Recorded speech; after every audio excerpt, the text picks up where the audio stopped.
मुंबईच्या दादर येथील फुल बाजारपेठेत फुले विक्रीसाठी जाणाऱ्या वसईच्या स्थानिक शेतकऱ्यांना मुंबई महापालिकेकडून मोठा दिलासा मिळाला आहे। गेल्या काही दिवसांपासून महापालिकेच्या कारवाईमुळे हवालदिल झालेल्या शेतकऱ्यांना पहाटेच्या वेळी व्यवसायासाठी सर्वतोपरी सहकार्य केले जाईल असे आश्वासन मुंबईचे महापौर रितू तावडे यांनी दिले आहे।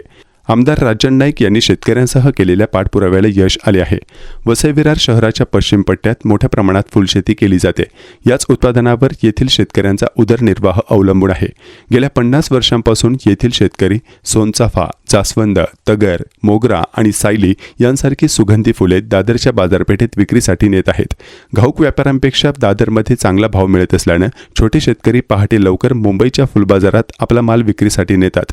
नुकताच मुंबई महापालिकेने कारवाईची विशेष मोहीम हाती घेतली आहे। त्यामुळे येथे फुलविक्री करण्यास मज्जाव करण्यात आला आहे। त्यामुळे येथील फुल शेतकऱ्यांसमोर अडचणी निर्माण झाल्या होत्या।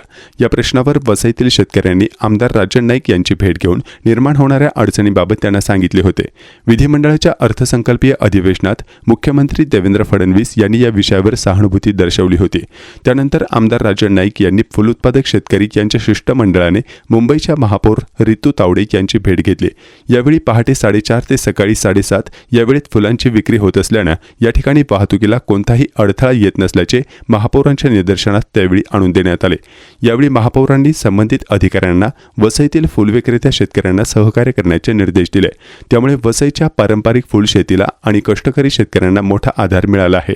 कृत्रिम फुलांच्या वाढत्या स्पर्धेत नैसर्गिक फुलांची बाजारपेठ टिकवून ठेवण्यासाठी सदरचा हा निर्णय महत्त्वाचा ठरणार असल्याचे सांगण्यात येत आहे।